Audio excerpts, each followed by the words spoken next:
রুদ্র, GPS ট্র্যাকারটা already activate করা হয়েছে।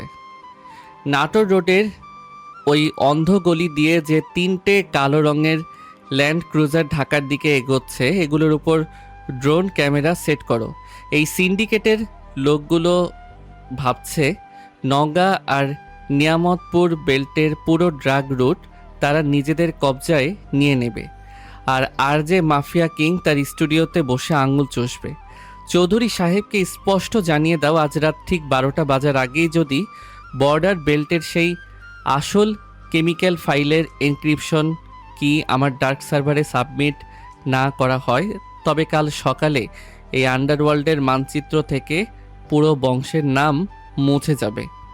বস, চৌধুরী সাহেব এই অঞ্চলের সবচেয়ে বড় মূর্খ আর নিষ্ঠুরতম ক্রাইম লর্ড। সে অলরেডি বুঝতে পেরেছে যে তার মেইন ডেটাবেজে কেউ একজন সাইলেন্টলি ঢুকে পড়েছে।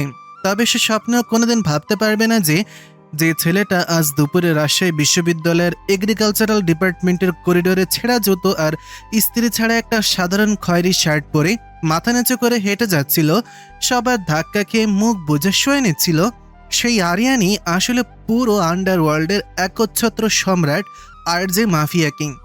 এটাই তো আমার আসল দাবার চাল রুদ্র। এই ভণ্ড সমাজ আর ভার্সিটির ওই অহংকারী বড়লোকের দল শুধু গায়ের পোশাক আর বাহ্যিক রূপ দেখে মানুষের ক্ষমতা বিচার করে। ক্যাম্পাসের ওই দামি গাড়ি চড়া ছেলেমেয়েরা আমাকে খ্যাত বলে, চাষার ছেলে বলে হাসাহাসি করে। ক্লাসের সবচেয়ে পেছনের ভাঙা বেঞ্চে একলা বসিয়ে রাখে। প্রফেসররা ভাবেন আমি একটা গরিব মেধাবী কিন্তু মেরুদণ্ডহীন ছেলে। ওরা এই মিথ্যে কুয়াশার ভেতরেই থাকুক, ওরা কোনোদিন জানতেও পারবে না যে হাতটা দিয়ে আমি কাল সকালে সয়েল সায়েন্সের অ্যাসাইনমেন্ট জমা দেব, সেই হাতটার একটা আলতো ইশারায় পুরো গ্লোবাল সিন্ডিকেটের কোটি কোটি টাকার বিজনেস 1 সেকেন্ডে ধুলোয় মিশে যেতে পারে। ডার্ক রেডিওর ফ্রিকোয়েন্সি লক করো, আমি লাইভে আসছি। রাত তখন 11:15। পুরো রাজশাহী শহর যেন এক নিঝুম নিথর অন্ধকারে ডুবে গেছে। শীতের তীব্রতায় ছমছম করছে চারপাশ, বিশেষ করে পদ্মা নদীর ধারে টিবাদ এলাকাটা ঘন কুয়াশায় একদম আচ্ছন্ন হয়ে আছে। এই কনকনে ঠান্ডা রাতে সেখানে সাধারণ কোনো মানুষের থাকার কথা নয়। দূর দূরান্ত পর্যন্ত কোনো আলোর চিহ্ন নেই।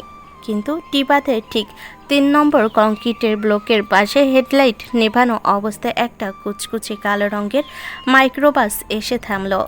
গাড়ি থেকে ভারী বুট জুতো পরে নেমে এলেন এই অঞ্চলের কুখ্যাত আন্ডারগ্রাউন্ড ডন চৌধুরী সাহেব। তার পরনে দামি ওভারকোট, চোখে নিষ্ঠুর চাহনি। তার ঠিক পেছনেই হাতলওয়ালা চামড়ার পিপকেসে আর ভারী বিদেশি পিস্তল হাতে দাঁড়িয়ে আছে তার 2 বিশ্বস্ত কিলার, সাইম আর রিফাত। সায়েম, তুই কি নিশ্চিত যে নিয়ামতপুর বর্ডারের লাইভ ট্রেনিং কোডটা এই বিফ্রেশের ভেতরের ল্যাপটপে সুরক্ষিত আছে? আজ রাতের মধ্যেই দুবাইয়ের বায়ারদের কাছে এই ফাইলটা ট্রান্সফার করতে হবে। ডক্টর রাশেদ করিমের ল্যাব থেকে যে স্যাম্পলটা আমরা চুরি করিয়েছি ওটার পুরো ডাটা এই ফাইলে আছে। কোনো ঝামেলা হবে না তো? স্যার, আপনি একদম নিশ্চিন্ত থাকুন। আমরা পুরো ল্যাব এমনভাবে ক্লিন করেছি যে পুলিশের কোনো বাপের সাধ্য নেই এর সূত্র খুঁজে পায়। আর বর্ডারের বিজিবি চেকপোস্টের দিকে আমাদের লোক অলরেডি পজিশন নিয়ে নিয়েছে। তবে স্যার, একটা অদ্ভুত ব্যাপার ঘটেছে। আজ সন্ধ্যায় আমাদের ডার্ক ওয়েভের মেইন সার্ভারে একটা red alert message pop up হয়েছিল। মেসেজটা পাঠিয়েছে স্বয়ং আরজে মাফিয়া কিং। হ্যাঁ স্যার, সাইম ঠিকই বলেছে। আরজে মাফিয়া কিং নাকি আমাদের এই রাতের মুভমেন্টের প্রতিটা সেকেন্ড লাইভ ট্র্যাক করছে। লোকটার নেটওয়ার্ক কতটা শক্তিশালী তা তো আপনি জানেন স্যার। আন্ডারওয়ার্ল্ডের বড় বড় কিংরা পর্যন্ত ওর নাম শুনলে ঘরের কোনায় লুকিয়ে পড়ে। আমার কেন যেন খুব ভয় করছে স্যার। এই কুয়াশার মধ্যে মনে হচ্ছে কেউ আমাদের দিকে নজর রাখছে। তোরা দুজন কি পাগল হয়ে গেছিস? আর যে মাফিয়া কিং কোনো ভগবান নয় যে এসে সুইজারল্যান্ড বা দুবাইতে বসে এই পদ্মা নদীর তীরের খবর পেয়ে যাবে। সে যতই বড় সম্রাট হোক, এই রাজশাহী আর নওগাঁর বর্ডার বেল্ট আমি নিজে তৈরি করেছি। এখানে আমার অনুমতি ছাড়া একটা পাতাও নড়ে না। ল্যাপটপটা গাড়ির বনেটের উপর ওপেন কর, আমি নিজেই সার্ভার চেক করছি। চৌধুরী সাহেবের আদেশে রিফাত অত্যন্ত দ্রুততার সাথে চামড়ার ব্রিফকেস থেকে একটি মিলিটারি গ্রেড স্যাটেলাইট ল্যাপটপ বের করে গাড়ির বনেটের উপর রাখলো। কিন্তু সে লগ ইন করার চেষ্টা করতেই হঠাৎ করে পুরো ল্যাপটপের স্ক্রিনটা দাউ দাউ করে আগুনের মতো লাল হয়ে উঠল। স্ক্রিনের মাঝখানে ভেসে উঠল আরজে মাফিয়া কিংয়ের সেই ভয়ঙ্কর এনক্রিপ্টেড লোগো। স্পিকার থেকে কোনো ব্যাকগ্রাউন্ড নয়েজ ছাড়াই ভেসে এলো সেই অতি চেনা, গভীর, ভারী এবং মারাত্মক মাদকতাময় কণ্ঠস্বর, যা শুনলে আন্ডারওয়ার্ল্ডের সবচেয়ে বড় খুনিটার হাত পাও ঠান্ডা হয়ে আসে। আর যে মাফিয়া কিং লাইভে চলে এসেছে। গুড ইভিনিং চৌধুরী সাহেব, ওরফে বর্ডার বেল্টের সো কল্ড ক্রাইম লর্ড। আপনি বোধহয় ভেবেছিলেন পদ্মা নদীর ঠান্ডা বাতাসে বসে আপনি আরজে মাফিয়া কিংয়ের চোখ ফাঁকি দিয়ে কোটি কোটি টাকার কেমিক্যাল স্যাম্পল পাচার করে দেবেন। আপনার এই ধৃষ্টতা দেখে আমি সত্যিই বেশ বিনোদিত হয়েছি চৌধুরী সাহেব। কে কে লাইনে আছিস? সায়েম, রিফাত, আইপি অ্যাড্রেসটা ট্যাগ কর। কে কথা বলছি? তুই কি সত্যি আরজে মাফিয়া কিং? তুই আমার সিকিউর লাইনে কিভাবে হ্যাক করলি? তোর ক্ষমতা থাকলে সামনে আয়। আইপি অ্যাড্রেস ট্র্যাক করার চেষ্টা করে নিজের মূল্যবান সময় নষ্ট করবেন না চৌধুরী সাহেব। আর যে মাফিয়া কিংয়ের সার্ভার ল্যান্ডিং কোড ডিক্রিপ্ট করার মতো ব্রেন এখনও এই পৃথিবীর কোনো হ্যাকারের মাথায় তৈরি হয়নি। আজ দুপুর 2:30টায় রাজশাহী বিশ্ববিদ্যালয়ের এগ্রিকালচার ডিপার্টমেন্টের ল্যাবের বোর্ডে ডক্টর রাশেদ করিম যে জটিল সমীকরণটা লিখেছিলেন, ওটা আসলে কোনো পড়াশোনার বিষয় ছিল না। ওটা ছিল আপনার বর্ডার দিয়ে লিকুইড ড্রাগ পাচারের একটা রুটিন কোড। সে ভাবেনি ক্লাসের কোনো পড়াশোনার বিষয় ছিল না। সে ভাবেনি ক্লাসের পেছনের বেঞ্চের একটা সাধারণ অবহেলিত ছেলে ওটা 1 সেকেন্ডের ভগ্নাংশে নিজের মাথায় ডিকোড করে নেবে। স্যার, ও মাই গড, এই আর্চের গলাটা কেমন যেন চেনা চেনা লাগছে। এই ভয়েস টোন, এই নিখুঁত কথা বলার স্টাইল, এটা তো হতে পারে না। স্যার, ও আমাদের খুব কাছ থেকে ওয়াচ করছে। ওকে আমাদের এই ক্যাম্পাসেরই কেউ, ওকে আমাদের চেনে। হ্যাঁ স্যার, আমারও কেমন যেন চেনা লাগছে। এই কণ্ঠটা আমি আজ সকালেই করিডোরে শুনেছি বলে মনে হচ্ছে। কিন্তু কে? ক্যাম্পাসের কোনো বড় লোকের ছেলে এত বড় মাফিয়া কিং হতে পারে? স্যার, ও আমাদের চারপাশেই কোথাও লুকিয়ে আছে। চুপ কর তোরা, তোদের চেনা গলার মুখে ছাই দিয়ে বলি। আর যেই তুমি যতই বড় কিং হও না কেন, তুমি একা একটা পুরো সিস্টেমের বিরুদ্ধে লড়তে পারবে না। আমি জানতে চাই তুমি কি। এই রাজশাহী বিশ্ববিদ্যালয়ের ভেতরে তোমার সেই স্পেশাল সোর্সটা কে, যে আমাদের প্রতিটা মুভমেন্ট তোমাকে লাইভ পাচার করছে? তাকে আমি আজ রাতেই কেটে পদ্মা নদীতে ভাসিয়ে দেব। চৌধুরী সাহেব, আপনি খুব বড় ক্রাইম লর্ড হতে পারেন, কিন্তু অপরাধের দুনিয়ায় আপনি এখনও একেবারে দুগ্ধপোষ্য শিশু। আপনি আমার সোর্স খুঁজছেন, অথচ আপনার সোর্স খোদ আপনার ক্লাসরুমের পেছনের বেঞ্চে বসে আপনার প্রতিটা পাপের হিসাব ডায়েরিতে লিখছে। আপনি যে ব্লু প্রিন্টের স্যাম্পল ফাইল খুঁজছেন, ওটা এখন আমার এই খয়েরি শার্টের পকেটে রাখা স্যাটেলাইট ডিভাইসের ঠিক পাশেই জ্বলজ্বল করছে। আরিয়ানের এই কথা শেষ হওয়ার সাথে সাথে চৌধুরী সাহেবের ল্যাপটপের স্ক্রিনে একটা লাইভ ভিডিও ফিড অন হয়ে গেল। সেই ভিডিওতে দেখা যাচ্ছে একটা অন্ধকার চিমসে মেসের কাঠের টেবিলের উপর রাখা আছে সেন্ট্রাল ল্যাবের সেই নিখোঁজ হওয়া আসল কেমিক্যাল ফাইল, আর তার পাশে পড়ে আছে রাজশাহী বিশ্ববিদ্যালয়ের এগ্রিকালচারাল ডিপার্টমেন্টের ফার্স্ট ইয়ারের একটা আইডি কার্ড, যার উপর স্পষ্ট অক্ষরে নাম লেখা আরিয়ান। তবে ভিডিওর অ্যাঙ্গেল এমনভাবে সেট করা ছিল যে আরিয়ানের মুখটা সম্পূর্ণ অন্ধকারে ঢাকা ছিল। শুধু তার আইডি কার্ডের নাম আর তার হাতে সেই বিশেষ রাজকীয় আংটিটা দেখা যাচ্ছিল। চৌধুরী সাহেব, সাইম আর রিফাত সেই স্ক্রিনের দিকে তাকিয়ে যেন জ্যান্ত পাথর হয়ে গেল। তাদের মুখে সমস্ত রক্ত 1 সেকেন্ডে শুষে নেওয়া হলো। তারা বিশ্বাসই করতে পারছিল না যে যাকে তারা আজ সকাল পর্যন্ত খ্যাত গরিব চাষের ছেলে বলে জুতোপেটা করার ভয় দেখাচ্ছিল, করিডোরে ধাক্কা মেরে খাতা ফেলে দিচ্ছিল, সেই ছেঁড়া জুতো পরা সাধারণ ছেলেটাই আসলে পুরো আন্ডারওয়ার্ল্ডের গডফাদার আর যে মাফিয়া কিং। রুদ্র, গত রাতের সেই ল্যাপটপ ফিডটা দেখার পর চৌধুরী সাহেব আর তার 2 পোষা কুত্তা সায়েম আর রিফাতের হার্ট অ্যাটাক হওয়া বাকি ছিল শুধু। ওরা এখন আতঙ্কে কাঁপছে। কিন্তু মনে রেখো, ক্যাম্পাসের ভেতরে আমার এই ছদ্মবেশে যেন একটা সামান্য আঁচড়ও না লাগে। আজ ইউনিভার্সিটিতে এগ্রিকালচার ডিপার্টমেন্টের সয়েল সায়েন্সের একটা বড় প্র্যাকটিক্যাল ক্লাস আছে। আমি ঠিক 9টায় ভাঙা সাইকেলটা নিয়ে মেইন গেট দিয়ে ঢুকবো দুনিয়ার বুকে। আর যে মাফিয়া কিং যাই হোক না কেন, এই ক্যাম্পাসের ভেতরে সে শুধুই এক অবহেলিত গরিব আর শান্ত আরিয়ান। বস, আমার মাঝে মাঝে বুকটা ফেটে যায় যে মানুষের একটা মেসেজে পুরো এশিয়ান সাবকন্টিনেন্টের আন্ডারওয়ার্ল্ডের সিন্ডিকেট থরথর করে কাঁপে। সে কিভাবে এই ভার্সিটির কিছু অহংকারী বড় লোকের বখাটে ছেলে মেয়েদের অপমান মুখ বুজে সহ্য করে নেয়। আজকেও তো ক্যাম্পাসে ওই সাইম আর রিফাতরা আপনাকে সবার সামনে ছোট করার চেষ্টা করবে। আপনি কেন নিজের আসল পরিচয়টা ওদের সামনে এনে ওদের চিরতরে স্তব্ধ করে দিচ্ছেন না বস? রুদ্র, সমুদ্রের গভীরতা কখনো ওপরের ঢেউ দেখে মাপা যায় না। যে বাঘ শিকার করতে বের হয় সে নিজেকে ঝোপের আড়ালে লুকিয়ে রাখে, গর্জন করে নিজের অবস্থান জানান দেয় না। ওরা আমাকে খ্যাত বলে, চাষা বলে আনন্দ পায়, পাক না। ওদের এই অহংকারী একদিন ওদের পতনের মূল কারণ হবে। আমার আসল পরিচয় যদি এই ক্যাম্পাসে এখন প্রকাশ পেয়ে যায়, তবে বর্ডারের পেছনের যে মূল বড় মাছগুলো আছে তারা সতর্ক হয়ে যাবে। তাই আজকেও আমি অপমানিত হব। আজকেও আমি চুপচাপ মাথা নিচু করে সব সহ্য করব।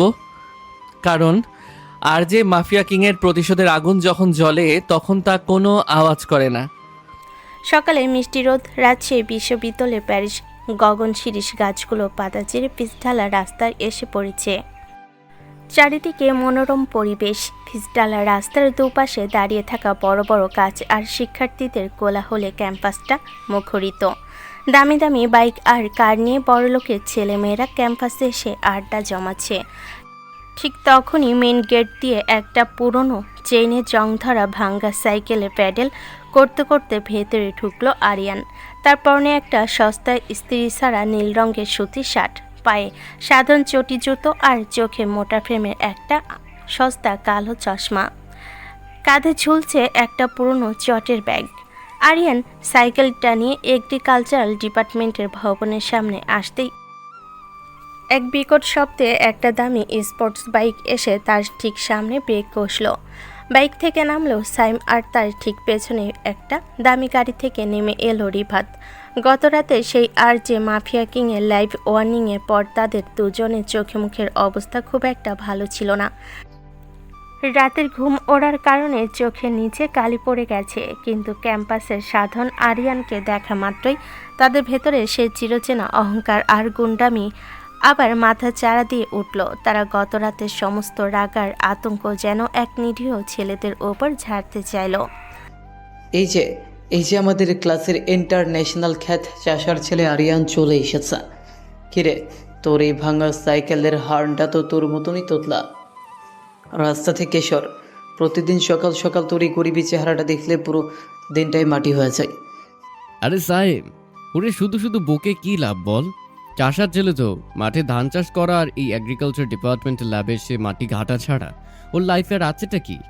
এই আরিয়ান, তুই নাকি আজ সয়েল সায়েন্সের প্র্যাকটিক্যাল খাতাটা কমপ্লিট করেছিস? বের কর খাতাটা, আজ ওটা সাইম জমা দেবে। তোর মতো খ্যাতদের খাতা প্রফেসররা এমনিতেও দেখতে চায় না। সাইম ভাই, রিফাত ভাই, আমি অনেক কষ্ট করে সারা রাত জেগে এই খাতাটা লিখেছি। আমার তো আর কোনো সোর্স নেই, নিজের পড়াশোনা নিজেকেই করতে হয়। প্লিজ আমার খাতাটা আপনারা নেবেন না। প্র্যাকটিক্যাল ক্লাসের টাইম হয়ে গেছে, আমাকে ভেতরে যেতে দিন। আরিয়ান যখন অত্যন্ত বিনীতভাবে মাথা নিচু করে হাত দুটো জোর করে কাঁপা কাঁপা গলায় কথাগুলো বলছিল, তখন ডিপার্টমেন্টের করিডরে আরও অনেক ছাত্রছাত্রী জড়ো হয়ে গিয়েছিল। ক্লাসের অহংকারী মেয়ে তানহা এক কোণে দাঁড়িয়ে দামি আইফোন হাতে নিয়ে হাসছিল। কেউ একজনও আরিয়ানের পক্ষে কথা বলতে এগিয়ে এলো না, সবাই বরং তাকে নিয়ে মজাই নিচ্ছিল। স্যাম হঠাৎ করে এক চরম হিংস্রতায় আরিয়ানের কাঁধের চটের ব্যাগটা টেনে মাটিতে ফেলে দিল। ব্যাগের ভেতর থেকে সস্তা কলম, দুটো খাতা আর একটা সেই এগ্রিকালচার ডিপার্টমেন্টের ফার্স্ট ইয়ারের আইডি কার্ডটা ছিটকে পিছঢালা রাস্তায় পড়ে গেল। ঠিক যে আইডি কার্ডটা গতরাতে চৌধুরী সাহেবের ল্যাপটপের স্ক্রিনে দেখা গিয়েছিল, কিন্তু সাইমা রিফাত এতটাই অন্ধ ছিল যে তারা রাস্তার আইডি কার্ডের নামের সাথে আন্ডারওয়ার্ল্ডের সেই ত্রাস আর যে মাফিয়া কিংকে মেলানোর বিন্দুমাত্র সাহস বা বুদ্ধি পেল না। তোর এত বড় সাহস, তুই আমাদের মুখের ওপর কথা বলিস? এই রিফাত, ওর খাতাটা তুলে নে আর এই ক্ষেত ছেলেটাকে বুঝিয়ে দে এই ভার্সিটিতে ওর আসল জায়গাটা কোথায়। এই নে তোর খাতা। রিফাত এক ঝটকায় আরিয়ানের খাতাটা তুলে নিয়ে সাইমের হাতে দিল আর নিজের দামি বুট জুতো দিয়েও আরিয়ানের মাটির ওপর পড়ে থাকা আইডি কার্ডটা সজোরে মারিয়ে দিল। আরিয়ানের সেই আইডি কার্ডের ওপর এখন বুটের কাদা আর ধুলো লেগে আছে। শুধু তাই নয়, সাইম যাওয়ার সময় আরিয়ানের ভাঙা সাইকেলটাতে একটা লাথি মেরে ট্রেনের পাশে ফেলে দিল। আরিয়ান চুপচাপ দাঁড়িয়ে রইল, তার চোখ দুটো চশমার আড়ালে সম্পূর্ণ শান্ত, শীতল আর স্থির ছিল। তার শরীরে বা মুখে কোনো রাগের বহিঃপ্রকাশ ছিল না। সে এক ফোঁটা কান্নাও কানল না, কোনো প্রতিবাদও করল না। সে অত্যন্ত শান্ত পায়ে মাটিতে বসে পড়ল এবং কাদা লেগে যাওয়া আইডি কার্ডটা তুলে নিজের শার্টের কোণা দিয়ে আলতো করে মুছে নিল। করিডরে সবাই যখন হাসতে হাসতে ক্লাসরুমের দিকে চলে গেল, তখন আরিয়ান ধীর পায়ে উঠে দাঁড়ালো। সে তার সাইকেলটা টেনে সোজা করলো এবং নিজের চটের ব্যাগটা কাঁধে তুলে নিল। তার এই শান্ত, নিরীহ আর অসহায় রূপ দেখে কেউ স্বপ্নেও কল্পনা করতে পারল না যে এই ছেলেটার পকেটে যে সাধারণ ফোনটা রাখা আছে সেটা ডাক নেটওয়ার্কের একটা মাত্র মেসেজ। আজ রাতের মধ্যে সাইম, রিফাত আর চৌধুরী সাহেবের পুরো অস্তিত্ব এই পৃথিবী থেকে চিরতরে ভ্যানিশ হয়ে যেতে পারে। আরিয়ান ক্লাসরুমের দিকে হাঁটতে হাঁটতে তার পকেটে স্যাটেলাইট ডিভাইসে একটা ভাইব্রেশন ফিল করলো। সে এক পলক স্ক্রিনের দিকে তাকালো, সেখানে রুদ্রর মেসেজ এসেছে। বস, চৌধুরী সাহেবের বর্ডারে 3টা ল্যান্ড ক্রুজার আমাদের ছেলেরা ঘিরে ফেলেছে। আপনার জাস্ট একটা আদেশের অপেক্ষায়। আরিয়ান চশমাটা নাকের উপর একটু ঠিকঠাক করে মনে মনে হাসল। তার সেই রহস্যময় রূপ আর পরিচয় ক্যাম্পাসের এই ইঁদুর বেড়ালের খেলার পেছনে সম্পূর্ণই গোপন রয়ে গেল। রুদ্র, খেলাটা এবার আরও বেশি গভীর আর অন্ধকার হতে চলেছে। সায়েম আর রিফাতকে দেখেছো? ওরা ভাবছে ওরা আমাকে করিডোরে ধাক্কা দিয়ে খুব বড় বীরত্ব দেখিয়েছে, কিন্তু ওরা জানুকও না ওদের ওই অহংকারের আড়ালে থাকা প্রতিটা গোপন তথ্য এখন আমার হাতের তালুর মতো পরিষ্কার। আজ থেকে আমি ক্যাম্পাসের প্রতিটি কোণায় প্রতিটি মানুষের ওপর সাইলেন্ট অবজারভেশন শুরু করছি। ক্লাসরুমের পেছনের ওই ভাঙা বেঞ্চটা আমি কোনো সাধারণ বসার জায়গা নয় রুদ্র, ওটা আমার আন্ডারগ্রাউন্ড সাম্রাজ্যের থিঙ্ক ট্যাঙ্ক। পুরো ভার্সিটি এখন আমার রাডারে। বস, সেন্ট্রাল লাইব্রেরি আর প্রক্টোরিয়াল বডির কিছু মুভমেন্ট আমার কাছে বেশ সন্দেহজনক মনে হচ্ছে। চৌধুরী সাহেব বর্ডার বেল্ট সিল হওয়ার পর থেকে ক্যাম্পাসের ভেতরে কিছু অপরিচিত মানুষের আনাগোনা বেড়েছে। ওরা কারো খোঁজ করছে। আপনার কি মনে হয় ওরা আর যে মাফিয়া কিং আসল আইডেন্টিটি ক্র্যাক করার চেষ্টা করছে? ওদের সেই ক্ষমতা নেই রুদ্র, তবে ওরা যে জালটা পাচ্ছে সেই জালে ওরাই জড়াবে। আমি দেখতে চাই এই পবিত্র বিদ্যাপীঠের আড়ালে আর কতগুলো মুখোশধারী শকুনের দল লুকিয়ে আছে। আজ থেকে আমার চোখ শুধু সাইমদের ওপর নয়, ডিপার্টমেন্টের হেড থেকে শুরু করে ক্যাম্পাসের ভিআইপি গাড়িগুলোর ওপর থাকবে। রহস্যের কুয়াশাটা ওরা তৈরি করেছে, কিন্তু ওটার ভেতরে শেষ আলোটা নিভাবো আমি। আমার চশমার লেন্স এখন শুধু পড়াশোনার জন্য নয়, ওটা এখন প্রতিটা অপরাধীর ডেথ ওয়ারেন্ট লিখবে। রাজশাহী বিশ্ববিদ্যালয়ের ক্যাম্পাস জুড়ে আজ এক অদ্ভুত ও থমথমে নীরবতা। আকাশটা মেঘলা, যেন যে কোনো মুহূর্তে বৃষ্টি নামবে। দুপুরের দিকে এগ্রিকালচার ডিপার্টমেন্টের 3 তলার করিডোরটা একদম ফাঁকা হয়ে গিয়েছিল। প্র্যাকটিক্যাল ক্লাস শেষ করে সবাই যখন টুকটুকি চত্বরে আড্ডা দিতে চলে গেছে, তখন এগ্রিকালচার ল্যাবের পেছনে জানালার ধারে একা বসেছিল আরিয়ান। তার চোখে সেই পুরনো মোটা ফ্রেমের সস্তা কালো চশমা, মাথাটা বরাবরের মতো নিচু, কিন্তু কেউ যদি খুব কাছ থেকে তার চশমা লেন্সের দিকে তাকায় তবে দেখতে পেত এক অলৌকিক ও পরশীতল স্থিরতা। তার চোখের মণি দুটো এক চুলও নড়ছে না। সে একদৃষ্টিতে তাকিয়ে আছে নিচের চত্বরের দিকে। তার পকেটে সেই বিশেষ স্যাটেলাইট ডিভাইসটি তখন সাইলেন্ট মোডে সচল। চশমার ফ্রেমের ভেতরে গোপন ফিট করা মাইক্রো ক্যামেরা আর অডিও রিসিভারের মাধ্যমে পুরো ক্যাম্পাসের শত শত ডেটা আর কথোপকথন আরিয়ানের কানের ভেতরের অদৃশ্য ন্যানো এয়ারপিসে লাইভ ট্রান্সফার হচ্ছিল। আরিয়ান ক্লাসের সবচেয়ে পেছনে ভাঙ্গা বেঞ্চে বসে খাতার উপর কলম দিয়ে সয়েল সায়েন্সের নোট লিখছিল, কিন্তু তার অবচেতন মন তখন পুরো বিশ্ববিদ্যালয়ের ভেতরে অদৃশ্য অপরাধের নেটওয়ার্কের ম্যাপ তৈরি করছিল। সায়েম, তুই কি লক্ষ্য করেছিস চৌধুরী আঙ্কেল গতরাত থেকে ফোন ধরছে না?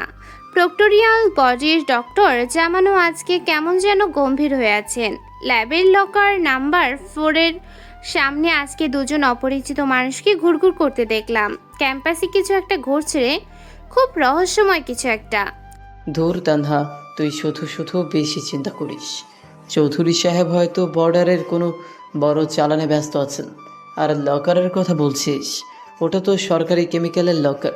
ওখানে প্রফেসরের পারমিশন ছাড়া কেউ চায় না।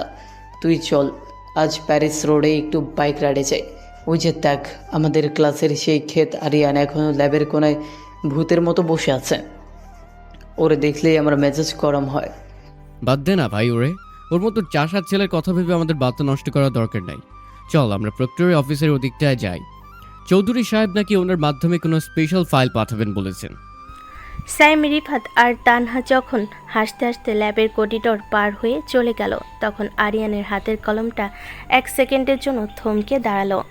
সে তার চশমাটা আলতো করে নাকের উপর একটু পুশ করলো। তার ন্যানো এয়ারপিসে তখন প্রক্টর অফিসের ভেতরে এনক্রিপ্টেড অডিও সিগন্যাল স্পষ্ট হতে শুরু করেছে। প্রক্টর ডক্টর জামান তখন ঘরের সমস্ত দরজা জানালা বন্ধ করে কার সাথে যেন ফিসফিস করে কথা বলছিলেন, যা আরিয়ানের গোপন ডাক ফ্রিকোয়েন্সিতে হ্যাক হয়ে গেছে। হ্যালো, হ্যাঁ চৌধুরী সাহেব, আপনার বর্ডারে 3টে ল্যান্ড ক্রুজার নাকি উধাও হয়ে গেছে। আর যে মাফিয়া কিংয়ের নাম শুনেছেন? এটা অসম্ভব। এই ক্যাম্পাসের ভিতরেই কেউ একজন আমাদের ল্যাবের কোড লিক করছে। আমি সন্দেহ করছি এগ্রিকালচার ডিপার্টমেন্টের কোনো ছাত্রের এর সাথে লিঙ্ক আছে। আমি আজ বিকেলের মধ্যেই সব ফার্স্ট ইয়ারের স্টুডেন্টদের ব্যাকগ্রাউন্ড ফাইল চেক করব। আরিয়ান প্রক্টরের এই গোপন কথাগুলো শুনে নিজের মনের ভেতরেই এক কুটিল ও রহস্যময় হাসি হাসল। সে জানত ডক্টর জামান যতই ফাইল ঘাটুক, এই অতি সাধারণ মাথা নিচু করে থাকা গরিব আরিয়ানের পেছনে যে আন্ডারওয়ার্ল্ডের সবচেয়ে বড় সাম্রাজ্যের গডফাদার লুকিয়ে আছে, তা বের করার মতো প্রযুক্তি এই বিশ্ববিদ্যালয়ের প্রক্টরের তো দূরের কথা, পুরো দেশের কোনো এজেন্সির কাছেও নেই। আরিয়ান ধীর পায়ে ল্যাব থেকে বের হয়ে এলো। করিডরের অন্ধকার কোণগুলো, লাইব্রেরির ছাদ আর প্রক্টোরিয়াল বডির প্রতিটা মুভমেন্ট এখন তার চোখের রাডারে। সে যখন মেন গেটের দিকে তার সেই জং ধরা ভাঙ্গা সাইকেলটা নিয়ে যাচ্ছিল, তখন চারপাশের কুয়াশা আরও ঘন হতে শুরু করেছে। ক্যাম্পাসের সাধারণ ছাত্রছাত্রীরা তাকে দেখে পাশ কাটিয়ে চলে যাচ্ছিল। কেউ কেউ তাকে নিয়ে ফিসফিস করে টিটকারি দিচ্ছিল, কিন্তু আরিয়ানের চারপাশের এই রহস্যময় নীরবতা যেন এক প্রলয়ঙ্কারী ঝড়ের আগের স্তব্ধতা। রুদ্র, গত রাতে প্রক্টর অফিসের সেই এনক্রিপ্টেড অডিও ফিডটা পাওয়ার পর থেকেই আমার 6 সেন্স বলছিল খেলাটা শুধু চৌধুরী সাহেব আর বর্ডারের ওই কটা ল্যান্ড ক্রুজারের মধ্যে সীমাবদ্ধ নয়। এই বিশ্ববিদ্যালয়ের রন্ধ্রে রন্ধ্রে অপরাধের শিকড় গজিয়েছে। আজ রাত ঠিক 1টার সময় আমি কোনো বডিগার্ড বা কনভয় ছাড়া সম্পূর্ণ একাকী আমার সেই ব্ল্যাক শ্যাডো স্যুটে ক্যাম্পাসে ঢুকবো। অ্যাগ্রিকালচারাল কেমিক্যাল রিসার্চ ল্যাবটার দিকে আমার বিশেষ নজর থাকবে। আমার মনে হচ্ছে যে রাঘব বোয়ালদের আমি খুঁজছি, তারা বিশ্ববিদ্যালয়ের এই পবিত্র ল্যাবগুলোকেই তাদের অন্ধকার ব্যবসার সেভ হাউস বানিয়েছে। বস, একাকী হওয়াটা কি ঠিক হবে? জায়গাটা এখন বেশ রিস্কি।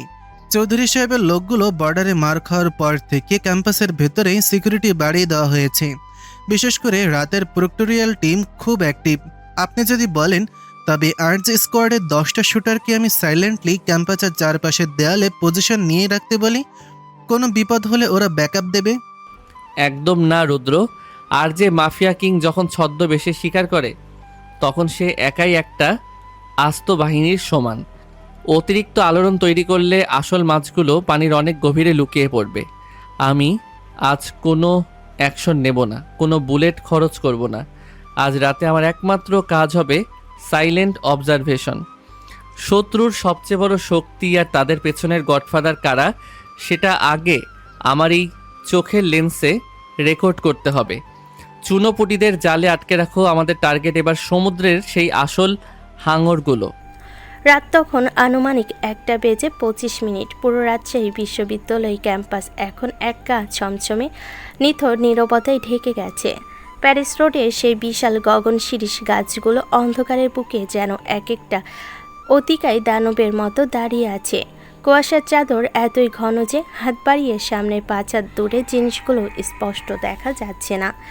সাধারণ পোক্টোরিয়াল গার্ডরা তখন মেন গেটে সিকিউরিটি রুমে বসে হিটার জ্বালিয়ে চা খাচ্ছে।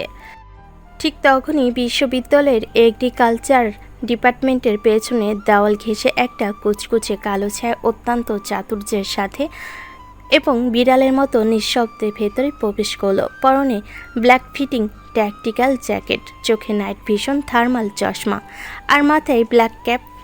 এই ছায়ারূপী মানুষটি আর কেউ নয়, আন্ডারওয়ার্ল্ডের একচ্ছত্র সম্রাট আরজে মাফিয়া কিং ওরফে আরিয়ান। দিনের বেলায় সে মেরুদণ্ডহীন খ্যাত আর অসহায় ছাত্র আরিয়ানের বিন্দুমাত্র চিহ্ন এখন এই শরীরে নেই। তার প্রতিটি পদক্ষেপ নিখুঁত, প্রতিটি মুভমেন্ট এক হিংস্র চিতার মতো চটপটে।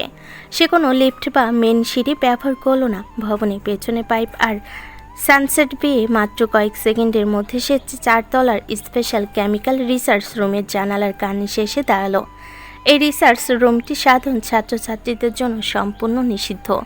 এখানে কেবল পিএইচডি গবেষক আর পোক্টোরিয়াল বডির বিশেষ অনুমতি প্রাপ্ত ব্যক্তিরাই ঢুকতে পারে। আরিয়ান তার নাইট ভিশন চশমাটা অ্যাডজাস্ট করে জানালার কাছের এক কোণা দিয়ে ভেতরে তাকালো। ভেতরে কোনো মেন লাইট জ্বলছিল না, কেবল 4টি বড় বড় কেমিক্যাল রিয়াক্টর নীল আর বেগুনি রঙের মৃদু ফ্লুরোসেন্ট আলো পুরো ঘরটাকে এক রহস্যময় রূপ করে দিয়েছে। আর সেই আলোর নিচে দাঁড়িয়েছিল 4 জন মানুষ। তাদের মুখে অ্যান্টি গ্যাস মাস্ক পরা, হাতে দামি কাছের টেস্ট টিউব। আরিয়ান তার কানে এয়ারপিসের রিসিভারটা জানালার অ্যালুমিনিয়াম ফ্রেমের সাথে টাচ করালো। মুহূর্তের মধ্যে ঘরের ভেতর সাউন্ড তার এয়ারপিসে ক্রিস্টাল ক্লিয়ার হয়ে ভেসে এলো। রিফাত, জলদি কর, এই লিকুইড পেস্টটা চৌধুরী সাহেবের ল্যাবে পাঠাতে হবে। আর যে মাফিয়া কিং বর্ডারের যে গাড়িগুলো আটকেছে ওগুলোতে কেবল সাধারণ কেমিক্যাল ছিল। আসল জিনিস তো এই বিশ্ববিদ্যালয়ের ল্যাবে তৈরি হচ্ছে। এটা ওই আর যে ব্যাটার স্বপ্নেও ভাবেনি। এই স্যাম্পলটা দুবাই পাঠাতে পারলে আমাদের আর এই ছাইপাশ ভার্সিটিতে পড়ে থাকা লাগবে না। সায়েম, আমার হাত কাঁপছে রে। আজ বিকেলে প্রক্টর স্যার বলছিলেন যে আরজে মাফিয়া কিং নাকি ক্যাম্পাসের ভেতরেই সোর্স বসিয়েছে। যদি ভয়ঙ্কর মাফিয়া জানতে পারে যে আমরা রিসার্চের নামে এখানে ইন্টারন্যাশনাল গ্রেডের সিনথেটিক ড্রাগস বানানোর ফর্মুলা টেস্ট করছি, তবে ও আমাদের জ্যান্ত কবর দিয়ে দেবে। তুই একটা আস্ত ডরপোক রিফাত। আর যে মাফিয়া কিং যতই বড় ডন হোক, সেই ল্যাবের ভেতরে ঢুকতে পারবে না। আর আমাদের পেছনে কারা আছে জানিস? শুধু চৌধুরী সাহেব একলা না, এই ফর্মুলার মেইন ডিল সাইন করেছেন স্বয়ং বিশ্ববিদ্যালয়ের ভিসি স্যার আর আমাদের ডিপার্টমেন্টের হেড প্রক্টোরিয়াল বডির ডক্টর জামান নিজেই তো কাল রাতে এই কেমিক্যালের র ম্যাটেরিয়াল বর্ডার পার করিয়ে এনেছেন। ভিসি স্যারের সিগনেচার করা ফাইলে এই প্রজেক্টের নাম দেওয়া হচ্ছে অ্যাডভান্স ওয়েল ফার্টিলাইজার রিসার্চ। কে ধরবে আমাদের, পুলিশ নাকি প্রক্টর? সবাই তো এই টাকার ভাগ পায়। জানালার কার্নিশে অন্ধকারে মিশে থাকা আরিয়ানের চোখ দুটো এই কথা শোনা মাত্রই এক ভয়ঙ্কর ক্রূরতার জ্বলে উঠল। তার ঠোঁটের কোণে ফুটে উঠল এক বিষাক্ত শীতল হাসি। সে মনে মনে ভাবল, বাহ, চমৎকার খেলা। ভিসি, ডিপার্টমেন্টাল হেড, প্রক্টর সবাই এই নোংরা চক্রের সাথে জড়িত। এরা শিক্ষার এই পবিত্র মন্দিরটাকে ইন্টারন্যাশনাল ড্রাগ সিন্ডিকেটের ম্যানুফ্যাকচারিং হাব বানিয়ে ফেলেছে।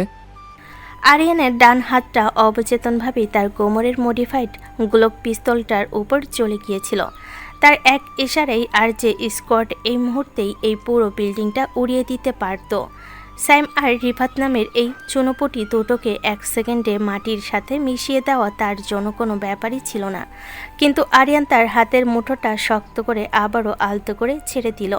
সে নিজের ভেতরে মাফিয়া কিং সত্তাকে চরমভাবে কন্ট্রোল করল, কারণ আর যে মাফিয়া কিং আবেগ দিয়ে চাল চালে না, সে চাল চালেন চরম বুদ্ধিমত্তা দিয়ে। সে খুব ভালো করেই বুঝতে পেরেছিল আজ যদি সে এই ল্যাবে হামলা করে স্যাম আর রিফাতকে ধরে ফেলে, তবে এই চুনোপটিদের চিৎকারে আসল রাঘব বোয়ালেরা অর্থাৎ বিশ্ববিদ্যালয়ের ভিসি, ডিপার্টমেন্টাল হেড আর প্রক্টর ডক্টর জামান মুহূর্তের মধ্যে সাবধান হয়ে যাবে।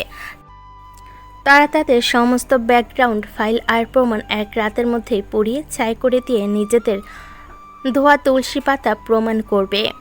আসল অপরাধীদের নাগাল আর কোনোদিনই পাওয়া যাবে না। এই চুনোপুটিদের পেছনে থাকা আসল হাঙ্গরগুলোকে স্বীকার করতে হলে তাদের আরও কিছুটা সময় দিতে হবে, তাদের আরও কিছুটা রশি ছাড়তে হবে। আরিয়ান তার জ্যাকেটের পকেট থেকে একটা ছোট্ট মটর দানার মতো দেখতে মাইক্রো ডিভাইস বের করলো। ওটা আসলে একটা কোয়ান্টাম ডেটা হ্যাকিং চিপ। সে অত্যন্ত সাবধানে জানালার এয়ার ভেন্টের ফাঁক দিয়ে চিপটা ভেতরে মেন ল্যাব কম্পিউটারের সেন্ট্রাল প্রসেসরের লাইনে ড্রপ করে দিল। মাত্র 3 সেকেন্ডের মধ্যে চিপটি কম্পিউটারের পুরো মেমোরি আর সিসিটিভি ক্যামেরার মেন ফিড আরিয়ানের ডাক সার্ভারের সাথে সিস করে নিল। এখন থেকে এই ল্যাবে কোন কেমিক্যাল তৈরি হচ্ছে, কারা আসছে, কার কার সাথে সিগনেচার করা ফাইল আদান প্রদান হচ্ছে, তার প্রতিটা সেকেন্ডের লাইভ ফুটেজ আরিয়ানের ল্যাপটপে রেকর্ড হয়ে থাকবে। রিফাত শোন, ভিসি স্যার বলেছেন আগামী পরশুদিন রাতে যখন পুরো ক্যাম্পাসে কনসার্ট আর কালচারাল প্রোগ্রাম চলবে, সবাই যখন গান বাজনায় ব্যস্ত থাকবে, ঠিক সেই সুযোগে এই মেন লিকুইড ড্রাগের পুরো কনসাইনমেন্টটা 3টা অ্যাম্বুলেন্সে করে ক্যাম্পাস থেকে বের করা হবে। ওটাই হবে আমাদের ফাইনাল মিশন। ঠিক আছে সায়েম, চল আজকের মতো কাজ শেষ। কেমিক্যালের জারগুলো লকার নাম্বার 4-এ লক করে আমরা পেছনের গেট দিয়ে বের হয়ে যাই। আরিয়ান জানালার বাইরের অন্ধকারে দাঁড়িয়ে তাদের প্রতিটা কথা নিজের মগজে গেঁথে নিল। তার চশমার স্ক্রিনে তখন হ্যাকিং চিপের শতভাগ ডেটা ট্রান্সফারের গ্রিন সিগন্যাল জলজল করছে। সে আর এক মুহূর্ত সেখানে দাঁড়ালো না। স্যাম আর রিফাত লকার লক করার আগে আরিয়ান এক অবাস্তব অতিমানবীয় গতিতে পাইপ পেয়ে নিচে নেমে এলো এবং কুয়াশার অন্ধকারে এক অদৃশ্য ভূতের মতো মিলিয়ে গেল। পরদিন সকাল ঠিক 9:30, রাজশাহী বিশ্ববিদ্যালয়ের এগ্রিকালচার ডিপার্টমেন্টের করিডোরটা যথারীতি চঞ্চল। করিডোরের একপাশে দাঁড়িয়ে সাইম আর রিফাত তানহার সাথে হাসাহাসি করছে, যেন গতরাতে তারা ল্যাবে কোনো অপরাধী করেনি। ঠিক তখনই করিডোরের ওপাশ থেকে মাথা নিচু করে সেই পুরনো জংধরা সাইকেলটা ঠেলতে ঠেলতে আসছিল আরিয়ান। তার পরনে যথারীতি সেই ইস্ত্রি ছাড়া খয়েরি শার্ট, পায়ে কাদা লাগা চটি জুতো আর চোখে সস্তা কালো চশমা। স্যাম আরিয়ানকে দেখা মাত্রই তার পথ আটকে দাঁড়ালো এবং তার সাইকেলের হ্যান্ডেলে একটা জোরে থাপ্পড় মারল। কিরে ক্ষেত, আজকেও চলে এসেছিস তোর এই ভাঙা কঙ্কালটা নিয়ে? কালকে যে তোর খাতাটা নিয়েছিলাম ওটা প্রফেসরকে জমা দিয়ে দিয়েছি আমার নামে। তুই চাইলে আজকে আবার নতুন করে লিখতে পারিস। চাষার ছেলের খাতা লিখতে তো ভালোই লাগার কথা, তাই না রে রিফাত? সাইমের এই তীব্র অপমান আর উপহাস শুনে তানহাতার চারপাশের ছাত্রছাত্রীরা জোরে হেসে উঠল, কিন্তু আরিয়ান বরাবরের মতোই চুপচাপ রইল। সে তার চশমাটা নাকের উপর একটু সোজা করে অত্যন্ত বিনীত আর ভীত গলায় বলল, ঠিক আছে সাইম ভাই, আপনি জমা দিয়েছেন ভালোই হয়েছে। আমি আজকে লাইব্রেরিতে বসে আবার নতুন করে লিখে নেব। আমাকে একটু যেতে দিন ভাই, ক্লাসের টাইম হয়ে যাচ্ছে। আরিয়ান মাথা নিচু করে সাইমদের পাশ কাটিয়ে করিডোর দিয়ে হেঁটে চলে গেল। সাইম আর রিফাত পেছন থেকে তাকে নিয়ে হাসাহাসি করতে লাগলো। শালা একটা আস্ত ভিউ, মেরুদণ্ডহীন খ্যাত। তারা জানতো না তাদের এই হাসির প্রতিটি সেকেন্ড আসলে তাদের জীবনের শেষ কয়েকটা দিনের আনন্দ। আরিয়ান যখন ক্লাসরুমের পেছনে সেই ভাঙ্গা বেঞ্চে গিয়ে বসলো, তার ঠোঁটের কোণে তখন এক ভয়ঙ্কর রহস্যময় আর বিজয়ের হাসি খেলা করছিল। চুনোপুটিরা ভাবছে তারা আরজে মাফিয়া কিংকে ফাঁকি দিয়েছে, অথচ তারা নিজেরাই এখন আরজে তৈরি করা এক বিশাল ডেথ ট্র্যাপের ভেতর মনের আনন্দে নাচছে। কনসার্টে সেই রাতটাই হবে এই বিশ্ববিদ্যালয়ের রাঘব বোয়াল আর চুনোপুটিদের জীবনের শেষ কাল রাত। রাত তখন 2:30। ম্যাচের অন্ধকার ঘরে একটা মাত্র নীল রঙের এলইডি স্ক্রিন জ্বলছে। আরিয়ানের পরনে এখন আর সেই মলিন শার্ট নেই, একটা সিল্কের কালো নাইট গাউন পরে সে খাটের ওপর পা তুলে বসে আছে। তার চোখের চশমাটা টেবিলের উপর রাখা। চশমা ছাড়া তার চোখ দুটো এতটাই ধারালো আর গভীর দেখাচ্ছে যে কেউ দেখলে ভয় পেয়ে যাবে। ল্যাপটপের স্ক্রিনে একটা ডিজিটাল প্রোগ্রেস বারবার চলছে, যা বিশ্ববিদ্যালয়ের মেন সার্ভারের ব্যাকআপ ফাইলগুলো একের পর এক ডাউনলোড করছে। রুদ্র ঘরের এক কোণে দাঁড়িয়ে ল্যাপটপের দিকে তাকিয়েছিল, তার হাত দুটো পেছনের দিকে লক করা। সে কিছুক্ষণ পর পর আরিয়ানের মুখের এক্সপ্রেশন বোঝার চেষ্টা করছে, কিন্তু আরিয়ানের মুখবই যেন পাথর দিয়ে খোদাই করা, সেখানে কোনো ইমোশন নেই। বস, কোয়ান্টাম চিপটা কাজ করেছে। বিসি স্যারের পার্সোনাল ইমেল অ্যাকাউন্ট থেকে একটা এনক্রিপ্টেড মেসেজ গেছে দুবাইয়ের সেই বায়ারের কাছে। মেসেজের সাবজেক্ট লাইনে লেখা ছিল, the fertiliser project is ready for shipment. কিন্তু একটা অদ্ভুত জিনিস খেয়াল করেছেন বস? আরিয়ান ল্যাপটপের স্ক্রিন থেকে চোখ না সরিয়েই হাত বাড়িয়ে টেবিল থেকে একটা ডার্ক চকলেটের টুকরো মুখে দিল। কোন জিনিসটার কথা বলছিস রুদ্র? ভিসি যে নিজেই এই সিন্ডিকেটের গডফাদার, সেটা? ওটা তো আমি কাল রাতেই জেনে গেছি। চুনোপটির যখন ল্যাবে কথা বলছিল তখনই হিসাব মিলে গেছে। না বস, ওইটা না। ডিলটা সই হয়েছে আজ থেকে 3 বছর আগে, যখন আপনি এই ইউনিভার্সিটির অ্যাডমিশনও নেননি। তার মানে এই নেটওয়ার্ক অনেক পুরনো। আর সবচেয়ে ভয়ঙ্কর ব্যাপার হলো, বিসি স্যারের ওই মেইল সিসি লিস্টে আরেকটা হাইড করা ইমেল আইডি আছে। ওইটার ডোমেইন নেম আমাদের চেনা কোনো সার্ভারের সাথে মিলছে না। এটা কোনো ইন্টারন্যাশনাল এজেন্সি বা কোনো বড় মাফিয়ার আইডি হতে পারে। আরিয়ান এবার ল্যাপটপের স্ক্রিনটা আলতো করে টেনে নিজের আরও কাছে নিয়ে এলো। তার আঙ্গুলগুলো কিবোর্ডের ওপর ঝড় তুলল। কয়েকটা আদেশ রান করার পর স্ক্রিনে একটা ভিআইপি লোকেশন ম্যাপ ভেসে উঠল। ম্যাপের লাল বিন্দুটা রাজশাহী শহরের ভেতরে কোথাও ব্লঙ্ক করছে। ইন্টারেস্টিং। তার মানে ভিসিও এই খেলার আসল চালক নয়, সেও কারোর আদেশে নাচছে। ক্যাম্পাসের ভেতরেই এমন কেউ একজন বসে আছে যে ভিসির ওপরেও হুকুম চালায়। রুদ্র, সায়েম আর রিফাতের কল রেকর্ডস লাস্ট 24 ঘন্টার ডিক্রিপ্ট করা শেষ হয়েছে। হ্যাঁ বস, সায়েম আজকে দুপুর 2টায় একটা আননোন নাম্বারে কল করেছিল। অডিও রেকর্ডিংটা শুনবেন? আমি প্লে করছি। রুদ্র একটা ট্যাবের স্ক্রিনে ক্লিক করতেই স্পিকার থেকে সাইমের ভয়ত গলা ভেসে এলো। সাইম বলছিল, স্যার, কাজটা পরশু রাতে কনসার্টের সময় করতে হবে তো। আমাদের ডিপার্টমেন্টের সেই আরিয়ান ছেলেটা আজকাল ল্যাবের চারপাশে বড্ড বেশি ঘোরে। ও যদিও একটা আস্ত বলদ, তাও আমার কেন যেন খটকা লাগছে। ওপাশ থেকে একটা রোবোটিক ভয়েস চেঞ্জার দিয়ে বিকৃতি করা কণ্ঠ উত্তর দিল, আরিয়ানকে নিয়ে ভাবার সময় নেই। ও একটা চাষার ছেলে, ওকে একটা ধমক দিলেই কোনায় লুকিয়ে থাকবে। তোমরা কনসার্টের রাতে অডিটোরিয়ামের পেছনের গেটে অ্যাম্বুলেন্স রেডি রাখবে। ডিপার্টমেন্টাল হেড নিজে সেখানে পাহারায় থাকবে। কোনো ভুল হলে তোমাদের লাশও খুঁজে পাওয়া যাবে না। আরিয়ান অডিওটা শোনার পর সোজা হয়ে বসলো। তার ঠোঁটের কোণে সেই চেনা বিষাক্ত হাসিটা আবার ফিরে এলো।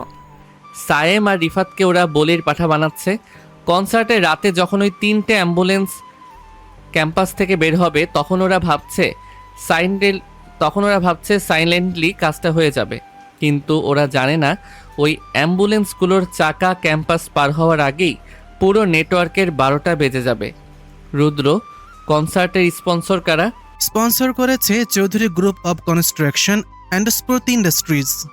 ভিসি স্যার নিজে চিফ গেস্ট হিসেবে থাকবেন, আর পুরো সিকিউরিটির দায়িত্বে থাকবে প্রক্টোরিয়াল টিম আর সাইমদের ক্যাডার বাহিনী। ওরাই মূলত মাঠের ভলেন্টিয়ার। পারফেক্ট। শিকারি যখন নিজেই ফাঁদ পাতে তখন সে ধরে নেয় শিকার অবধারিতভাবে ধরা পড়বে, কিন্তু শিকারি যদি নিজেই অন্য কারো শিকার হয়ে যায় তার চেয়ে বড় ট্র্যাজেডি আর কিছু হতে পারে না। কাল সকালে আমি যথারীতি ক্যাম্পাসে যাব। সায়েমদের নড়াচড়ার ওপর আমার চশমার ক্যামেরা লাইভ ফিড পাঠাবে। তুই শুধু ব্যাকগ্রাউন্ড দুবাইয়ের বায়ারের অ্যাকাউন্টটা ফ্রিজ করার ব্যবস্থা কর। পরের দিন সকাল 10টা, মেঘলা আকাশটা কেটে গিয়ে কড়া রোদ উঠেছে ক্যাম্পাসে। এগ্রিকালচার ডিপার্টমেন্টের সামনে নোটিশ বোর্ডের সামনে প্রচুর ছাত্রছাত্রী ভিড় করে আছে। আগামী পরশু দিনের কনসার্টের ভলেন্টিয়ার লিস্ট দেওয়া হয়েছে সেখানে। স্যাম আর রিফাত দামি ডেনিম জ্যাকেট পরে নোটিশ বোর্ডের সামনে দাঁড়িয়ে সিগারেট ফুঁকছিল। তানহা তাদের পাশে দাঁড়িয়ে একটা কোল্ড ড্রিঙ্কসের ক্যান হাতে নিয়ে হাসাহাসি করছিল। ঠিক তখনই আরিয়ান তার সেই জং ধরা ভাঙ্গা সাইকেলটা নিয়ে নোটিশ বোর্ডের একটু দূরে এসে থামল। তার শার্টের একটা হাতা ছেঁড়া, জুতো জোড়া ধুলোই ধূসর। সে সাইকেলটা স্ট্যান্ডে রেখে ধীর পায়ে নোটিশ বোর্ডের দিকে এগোতে চাইল। স্যাম আরিয়ানের দিকে তাকিয়ে সিগারেটের ধোঁয়াটা ছাড়ল। তার চোখে আজ এক অদ্ভুত হিংস্রতায় আর অতিরিক্ত আত্মবিশ্বাস। এই যে আমাদের ডিপার্টমেন্টের সায়েন্টিস্ট আরিয়ান সাহেব এসেছেন। কিরে আরিয়ান, কনসার্টের রাতে তোর কোনো ডিউটি চাই নাকি? ভিসি স্যার কিন্তু স্পেশাল গেস্ট, তুই চাইলে তোকে একটা কাজ দিতে পারে। ভিসি স্যারের গাড়ি যখন আসবে তুই গেটে দাঁড়িয়ে ওনার গাড়ির চাকাটা একটু মুছে দিস। চাষার ছেলে তো মাটির কাজ ভালোই পারবি। করিডোরের বাকি ছেলেরা হো হো করে হেসে উঠল। তানহা মুখ টিপে হেসে আরিয়ানের দিকে তাকালো। সায়েম, ওরে শুধু শুধু খ্যাপাস না, ও এমনিতেই গরিব মানুষ, তার উপর সারা রাত জেগে খাতা লেখে। আচ্ছা আরিয়ান, তুই কনসার্ট দেখতে আসবি না? টিকিট কাটার টাকা আছে তো তোর? না থাকলে সাইমকে বল, ও তোকে একটা ফ্রি পাস এনে দেবে। ও তো ভলান্টিয়ারদের হেড। আরিয়ান নিচু করে নিজের চটের ব্যাগের ফিতেটা শক্ত করে ধরল।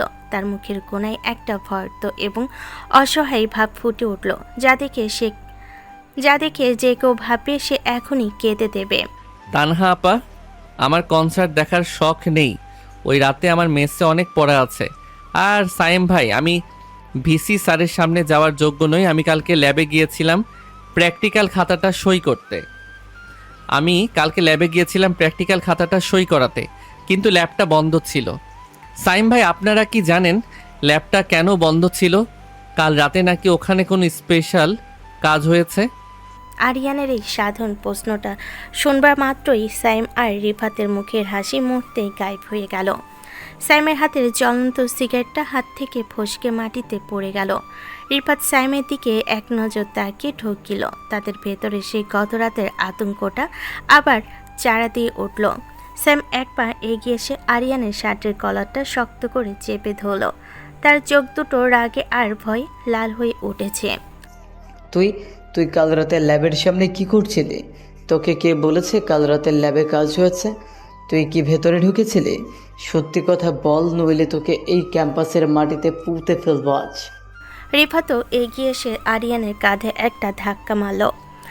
আরিয়ানের চটের ব্যাগটা আবার মাটিতে পড়ে গেল এবং তার ভেতরের সস্তা কলমগুলো ছিটকে গেল। সায়েম, এই ছেলেটা বড্ড বেশি কথা বলছে আজকাল। ও কাল রাতে ল্যাবের ওদিকে কি দেখলো? এই আরিয়ান, তুই কি কাউকে ল্যাবের ভেতরে ঢুকতে দেখেছিস? সোজা কথা বল।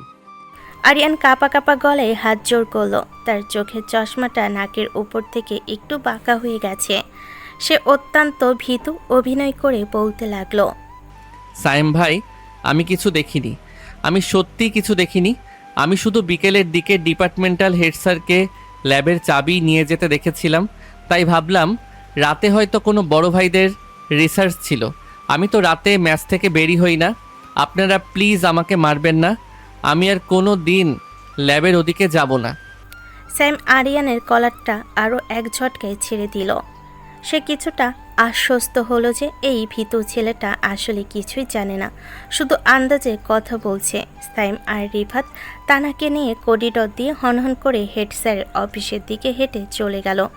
তারা চলে যাওয়ার পর আরিয়ান মাটিতে বসা অবস্থাতে মাথাটা একটু তুলল। তার চশমার কাছের আড়ালে থাকা চোখ দুটো এখন আর ভীতু নয়, ওটা এখন শিকারি চিতার মতো তীক্ষ্ণ। আরিয়ান উঠে দাঁড়িয়ে নিজের শার্টের ধুলো ঝালো। সে মনে মনে বলল, ভয়, এই ভয়টাই তো আমি তোমাদের মনে দেখতে চেয়েছিলাম সাইম। তোমরা ভাবছো তোমরা খুব সাবধানে আছো, কিন্তু তোমাদের প্রতিটা শ্বাস প্রশ্বাস এখন আমার নিয়ন্ত্রণে। ঠিক তখনই করিডোরের ওপাশ থেকে হেঁটে আসছিলেন স্বয়ং ডিপার্টমেন্টাল হেড। তার হাতে একটা কালো রঙের ফাইল। সে নোটিশ বোর্ডের দিকে তাকিয়ে যাওয়ার সময় আরিয়ানকে দেখে থামলেন। হেড স্যারের চোখে এক গভীর সন্দেহ। সে আরিয়ানের সামনে এসে দাঁড়ালেন। আরিয়ান, তুমি ফার্স্ট ইয়ারের স্টুডেন্ট না? কাল রাতে তুমি নাকি ল্যাবের চাবির কথা সায়েমদের জিজ্ঞেস করছিলে। তুমি কি কাল রাতে ক্যাম্পাসের ভেতরে ছিলে? আরিয়ান হেড স্যারকে দেখা মাত্রই মাথাটা আরও নিচু করে ফেল। সে একেবারে বোকা সেজে উত্তর দিল, না স্যার, আমি তো মেসে ছিলাম। আমি জাস্ট আজকে সকালে সাইম ভাইদের জিজ্ঞেস করেছিলাম যে ল্যাবটা আজকে খোলা থাকবে কিনা। আমার একটা অ্যাসাইনমেন্ট জমা দেওয়া বাকি ছিল স্যার। আপনি যদি পারমিশন দেন আমি কি আজ বিকেলে ল্যাবে গিয়ে একটু পড়াশোনা করতে পারি? ডিপার্টমেন্টাল হেড আরিয়ানের দিকে কয়েক সেকেন্ড এক দৃষ্টিতে তাকিয়ে রইলেন। আরিয়ানের এই অতি সাধারণ পোশাক, ভাঙ্গা সাইকেল আর বোকা বোকা কথা শুনে স্যারের মনে সন্দেহটা কেটে গেল। সে ভাবলেন এইরকম একটা গরিব মেরুদণ্ডহীন ছেলে কোনোভাবে এই বিশাল চক্রের জন্য হুমকি হতে পারে না। না, আজ বিকেলে ল্যাব বন্ধ থাকবে। কনসার্ট শেষ হওয়ার আগে কোনো স্টুডেন্ট ল্যাবে ঢুকবে না। তুমি এখন ক্লাসে যাও, আর ক্যাম্পাসের ভিতরে বেশি ঘোরাঘুরি করবে না, দিনকাল ভালো না। আচ্ছা স্যার, ঠিক আছে, আমি লাইব্রেরিতে যাচ্ছি। ডিপার্টমেন্টাল হেড ফাইলটা বগলে চেপে ভিসি স্যারের অফিসের দিকে এগিয়ে গেলেন। আরিয়ান তার সাইকেলটা নিয়ে ধীর পায়ে সেন্ট্রাল লাইব্রেরির দিকে এগোতে লাগলো, কিন্তু তার পকেটে স্যাটেলাইট ডিভাইসটি তখন মৃদু ভাইব্রেট করছে। আরিয়ান লাইব্রেরির পেছনের একটা নির্জন কোণায় গিয়ে ফোনটা বের করলো। স্ক্রিনে রুদ্র জরুরি মেসেজ এসেছে যে একটা বড় ঝামেলা হয়েছে। ভিসি স্যারের অফিস থেকে যে নতুন এনক্রিপ্টেড ফাইলটা ডাউনলোড হয়েছে ওটার পাসওয়ার্ড ম্যাচ করছে না। ওটাতে একটা থার্ড পার্টি সিকিউরিটি লক বসানো আছে। যদি তারা আগামী 12 ঘন্টার মধ্যে ওটা আনলক করতে না পারে তবে কনসার্টের রাতের অ্যাম্বুলেন্সগুলোর রুট চেঞ্জ হয়ে যাবে। আরিয়ান ফোনে স্ক্রিনের দিকে তাকিয়ে তার চোয়াল শক্ত করলো। রহস্যের কুয়াশাটা এখন আরও বেশি ঘন হয়ে উঠেছে। ভিসিআর হেড স্যারের পেছনে সেই অদৃশ্য হাতটা এবার আরিয়ানের টেকনোলজির বিরুদ্ধে চ্যালেঞ্জ ছুড়ে দিয়েছে। আরিয়ান এয়ারপিসটা অন করে গম্ভীর গলায় বলল, রুদ্র, মেইন সার্ভারের সিকিউরিটি লকটা ভিসি বা ডিপার্টমেন্টাল হেডের ব্রেন থেকে আসেনি।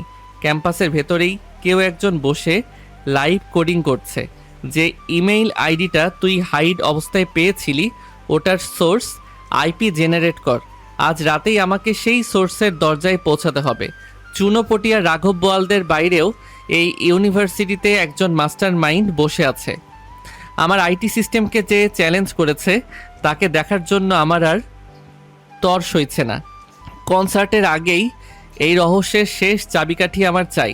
সকাল 11টা। রাজশাহী বিশ্ববিদ্যালয়ের চিরচেনা প্যারিস রোড আজ অন্যরকম জমজমাট। গগন শিরিষ গাছগুলো নিচ দিয়ে ছাত্রছাত্রীদের উপচে পড়া ভিড়। আরিয়ান তার সেই জং ধরা চেইন ঢিলে হয়ে যাওয়া সাইকেলটা নিয়ে প্যাডেল মারতে মারতে লাইব্রেরি মোড় পার হচ্ছিল। তার চোখে সেই চেনা মোটা ফ্রেমের চশমা, পরনে ইস্ত্রি ছাড়া একটা মলিন হালকা নীল রঙের শার্ট, আর কাঁধে তালি দেওয়া চটের ব্যাগ।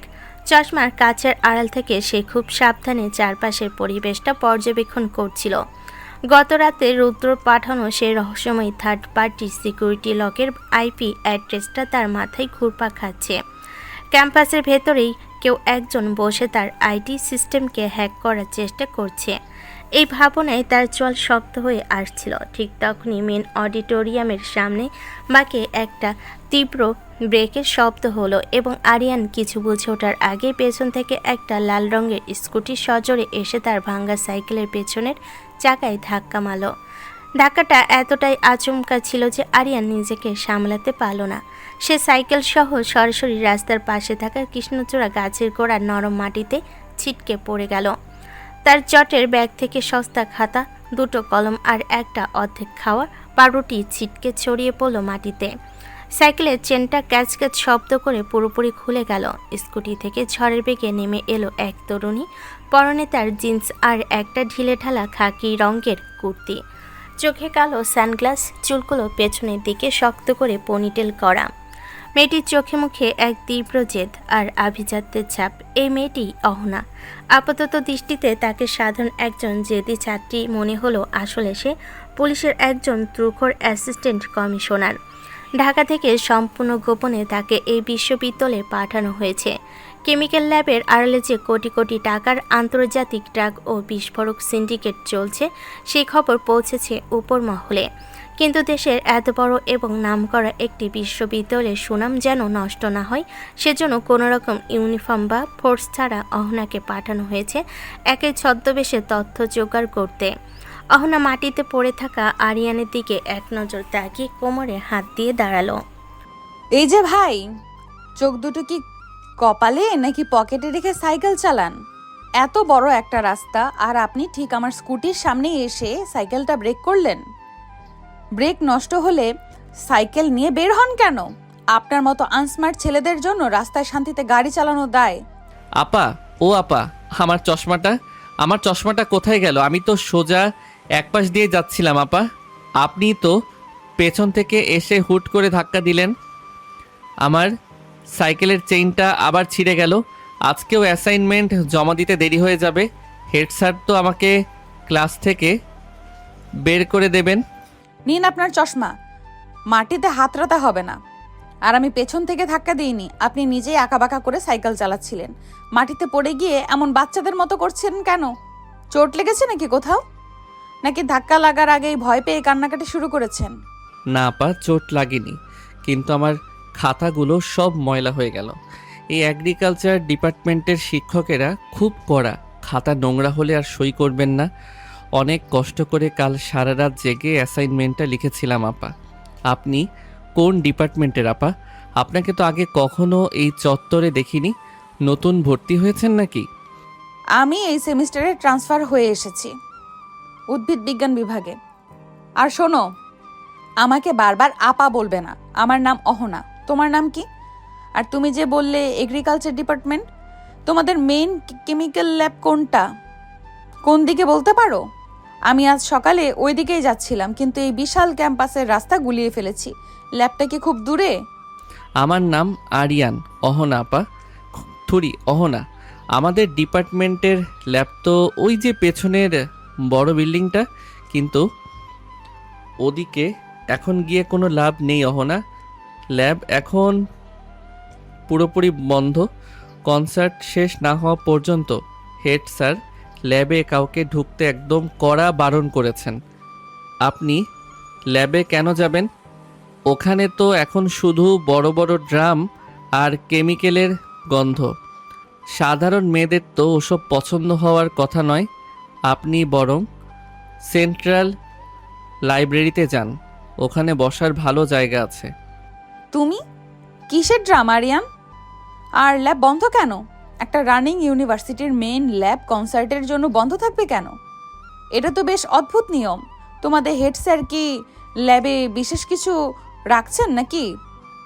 নাকি অন্য কোনো বড় প্রজেক্টের কাজ চলছে ভিতরে, যা সাধারণ ছাত্রছাত্রীদের জানানো হচ্ছে না?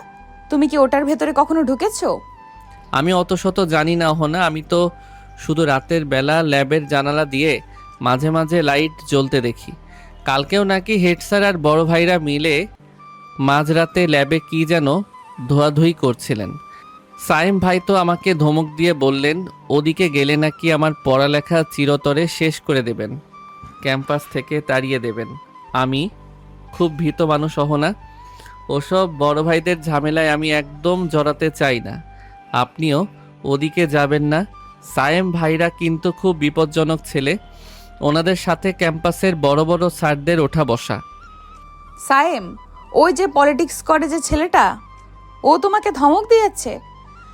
আচ্ছা আরিয়ান, তুমি তো এই ডিপার্টমেন্টেরই ছাত্র। তুমি কি জানো এই ল্যাবে স্পেশাল কোনো কেমিক্যাল বা ফার্টিলাইজার প্রজেক্টের কাজ চলছে কি না? মানে কোনো বিদেশি বায়ারদের সাথে ডিল বা এই জাতীয় কিছু? তোমাদের কি কোনো নতুন এক্সপেরিমেন্ট চলছে যা শুধু হেড স্যার আর সায়েমরাই তদারকি করছে? ভালো করে মনে করে বলো তো, কোনো নতুন গাড়ি বা ট্রাক কি রাতে আসে ল্যাবের সামনে? বিদেশি বায়ার? আমি গরিব মানুষ অহনা, দুবেলা মেসে ডাল ভাত খাওয়ার টাকাই জোটে না। আমার আম্মাকে টাকা পাঠাতে হয়। আমি এসব বিদেশি ডিল কিভাবে জানবো? তবে হ্যাঁ, রুদ্র নামের একটা ছেলে লাইব্রেরির কোনায় বসে সেদিন কম্পিউটারে কি যেন দেখছিল। ও বলছিল ভিসি স্যারের ইমেল থেকে নাকি দুবাইতে কার সাথে কথা হয়েছে। আমি তো ওসব কোডিং বুঝি না অহনা। আপনি কি এসব বুঝতে পারেন? আপনি তো সাধারণ ছাত্রীদের মতো কথা বলছেন না। আপনি কি কোনো গোয়েন্দা? কোনো পুলিশ টুলিশ নাকি আপা? দূর, আমি গোয়েন্দা হতে যাব কেন? মাথা খারাপ তোমার? আমি আসলে একটু থ্রিলার নভেল পড়তে ভালোবাসি, তো তাই যে কোনো জিনিসে রহস্য খোঁজা আমার স্বভাব। তাছাড়া নতুন এসেছি, তাই একটু কৌতূহল বেশি। তুমিও না আরিয়ান, একটা আস্ত বলদ। গোয়েন্দারা কি আর স্কুটি নিয়ে এইভাবে তোমার সাইকেলে ধাক্কা মারবে? গোয়েন্দারা আসে বড় বড় গাড়ি নিয়ে, বুঝলে? তা অবশ্য ঠিক বলেছেন অহনা। গোয়েন্দারা তো টিভিতে অন্যরকম ড্রেস পরে আসে। আমি আসলে খুব ভয় পেয়ে গিয়েছিলাম। আচ্ছা অহনা, আপনি যখন নতুন এসেছেন, চলেন আপনাকে আমাদের লাইব্রেরিটা ঘুরিয়ে দেখাই। এখানে অনেক পুরনো বই আছে। আমার অবশ্য এখন যেতে হবে। সায়েম ভাইরা আবার নোটিশ বোর্ডের সামনে দাঁড়িয়ে আছে, ওরা দেখলে বকবে। আরিয়ান, তোমার সাথে কথা বলে সত্যিই ভালো লাগলো। খাতাগুলো ভালো করে পরিষ্কার করে নিও, নইলে স্যার রাগ করবেন। আর শোনো, ল্যাবের ওদিকে যদি কোনো নড়াচড়া দেখো বা কোনো অদ্ভুত গাড়ি আসতে দেখো, আমাকে অবশ্যই জানাবে। এই নাও আমার নাম্বার। যে কোনো সমস্যায় আমাকে কল করতে পারো। সায়েমদের ভয় পাওয়ার কিছু নেই। অহনা তার পকেট থেকে একটা ছোট্ট চিরকুটে নাম্বার লিখে আরিয়ানের চটের ব্যাগের উপর ছুঁড়ে দিল। তারপর স্কুটির এক্সিলাইটর চেপে পলকের মধ্যে প্যারিস রোডের ভিড়ের মধ্যে মিলিয়ে গেল। আরিয়ান মাটিতে দাঁড়িয়ে চিরকুটটা হাতে নিল। এতক্ষণ তার মুখের যে বোকা ভীতু ছাত্রের ছায়া ছিল, তা 1 সেকেন্ডের মধ্যে কর্পূরের মতো উড়ে গেল। তার মুখেও বেয়ে ফুটে উঠল আন্ডারওয়ার্ল্ডের কাঁপানো সেই ভয়ঙ্কর রূপ। সে চিরকুটটা পকেটে রেখে নিজের এয়ারপিসটা অন করল। রুদ্র, সিস্টেমে একটা নতুন প্রোফাইল ক্রিয়েট কর, নাম অহনা। আমাদের ডিপার্টমেন্টে উদ্ভিদ বিজ্ঞান বিভাগের ছদ্মবেশে এসেছে। মেয়েটা আসলে ক্রাইম ব্রাঞ্চের এসি। ও অলরেডি সায়েম আর ল্যাবের ড্রাগ সিন্ডিকেটের পেছনে লেগেছে। মেয়েটার অবজারভেশন স্কিল ভালো, কিন্তু আমার চশমার স্পাই ক্যামেরা ও নোটিশ করতে পারিনি। বস, আমি লাইভ ফিড দেখতে পাচ্ছি। আপনি ঠিকই ধরেছেন, ওনার স্কুটি রেজিস্ট্রেশন নাম্বারটা ভুয়া এবং ওইটা পুলিশ হেডকোয়ার্টারের একটা গোপন মিশনের আন্ডারে রেজিস্টার্ড। বস, এখন আমাদের করণীয় কি? এই মেয়েটা যদি ল্যাবের ভেতরে বেশি নাক গলায়, তবে ভিসি স্যার আর সায়েমরা তো অ্যালার্ট হয়ে যাবে। আমাদের পুরো প্ল্যান নষ্ট হতে পারে। আমি কি আমাদের টিম পাঠিয়ে অহনাকে রাস্তা থেকে সরিয়ে দেওয়ার ব্যবস্থা করব? একদম না রুদ্র। পুলিশ যখন নিজেই যেচে আমাদের খেলায় অংশ নিতে এসেছে, তখন তাকে একটু সুযোগ দেওয়া উচিত। অহনা ভাবছে সে চুনোপুটিদের ধরবে, কিন্তু সে জানে না এই ইউনিভার্সিটির আন্ডারওয়ার্ল্ডের আসল কিং কে। সায়েমদের উপর অহনা নজর রাখুক, আর অহনার উপর নজর থাকবে আমার চশমার ক্যামেরার।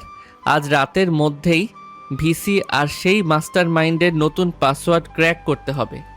অহনাকে আমরা আমাদের চাল হিসেবে ব্যবহার করব, ও সায়েমদের ব্যস্ত রাখবে, আর সেই সুযোগে আমরা মেইন সার্ভার ক্লিন করে দেব। খেলাটা এখন আরও অনেক বেশি জমজমাট হবে। রুদ্র, নজর রাখো ওর উপর। প্রতিটা মুভমেন্ট আমার জানা চাই। রাত তখন একটা। পুরো রাজশাহী বিশ্ববিদ্যালয় ক্যাম্পাস যেন একটা নিঝুম দ্বীপের মতো অন্ধকারে ডুবে গেছে। প্যারিস রোডের গগন শিরীষ গাছগুলোর পাতা ভেদ করে চাঁদের আলো এসে পড়েছে পিচঢালা রাস্তায়। দিনের বেলায় সেই চেনা কোলাহল এখন এক রহস্যময় নীরবতায় রূপ নিয়েছে। এগ্রিকালচার ডিপার্টমেন্টের মেন ল্যাব বিল্ডিংটার সামনে কোনো আলো নেই। প্রহরীরাও কনসাল্টের ডিউটি শেষ করে যার যার ঘরে ঘুমিয়ে পড়েছে। কিন্তু এই নিস্তব্ধতার মাঝেই দুটো আলাদা ছায়া সম্পূর্ণ ভিন্ন দিক থেকে একই উদ্দেশ্যে ল্যাব বিল্ডিংটার দিকে গুটিসুটি পায়ে এগিয়ে আসছিল। কেউ কারোর উপস্থিতি টের পায়নি, অথচ দুজনে লক্ষ্যই এক ল্যাবের আড়ালে চলা সেই কোটি কোটি টাকার কেমিক্যাল ও ড্রাগ সিন্ডিকেটের আসল প্রমাণ হাতে নাতে ধরা। ঢাকা হেডকোয়ার্টার থেকে যে লোকেশন ট্র্যাকিং পাঠানো হয়েছে, ওটার মেইন হাব এই বিল্ডিংটায়। সায়েম আর তার দলবল আজ রাতেই নাকি কেমিক্যালের বড় চালানটা সরিয়ে ফেলবে। আমাকে যে কোনো মূল্যে ল্যাবের পেছনের দরজার লকটা ভাঙতে হবে। কোনোভাবেই নিজের পরিচয় রিভিল করা যাবে না। কিন্তু এই গভীর রাতে চারপাশটা বড্ড বেশি শান্ত লাগছে। কেন যেন মনে হচ্ছে আমি ছাড়াও এখানে অন্য কারোর নিঃশ্বাসের শব্দ শোনা যাচ্ছে। অহনা তার খাকি কুর্তি বদলে একটা কালো রঙের জ্যাকেট আর কার্গো প্যান্ট পরে এসেছে। তার কোমরে লুকানো হচ্ছে ক্রাইম বেঞ্চের স্পেশাল লাইন পিস্তল। সে ল্যাবের পেছনের জানালার দিকে এগোতে হঠাৎ করিডোরের অন্ধকারের মধ্যে একটা খসখস শব্দ শুনতে পেল। সে চট করে একটা পিলারের আড়ালে নিজেকে লুকিয়ে ফেলল এবং জ্যাকেটের পকেট থেকে নাইট ভিশন বাইনোকুলারটা চোখের সামনে ধরল। ল্যাবের মেইন গেটের তালাটার সামনে একটা লম্বা ছায়া দাঁড়িয়ে আছে। ছায়াটার পরনে কালো হুডি, মুখটা কাপড়ে ঢাকা, আর তার হাতে একটা অত্যাধুনিক লেজার ডিক্রিপশন ডিভাইস, যা দিয়ে সে ল্যাবের ডিজিটাল লকটা খোলার চেষ্টা করছে। চাঁদের আলোয় সেই ছায়ার চোখের চশমাটা এক পলকের জন্য চকমক করে উঠল। অহনা বাইনোকুলার দিয়ে সেই চশমাটা আর হাতের ডিভাইসটা দেখা মাত্রই তার বুকের ভেতর একটা তীব্র সন্দেহের মোচড় দিয়ে উঠল। ওই চশমা আর হাতের আঙুলের রিংটা তো আমার খুব চেনা। এটা তো নোটিশ বোর্ডের সামনে দেখা হওয়া সেই ভীতু বলদ ছেলেটা আরিয়ান। তার মানে এই ছেলেটা কোনো সাধারণ চাষার ছেলে বা গরিব ছাত্র নয়।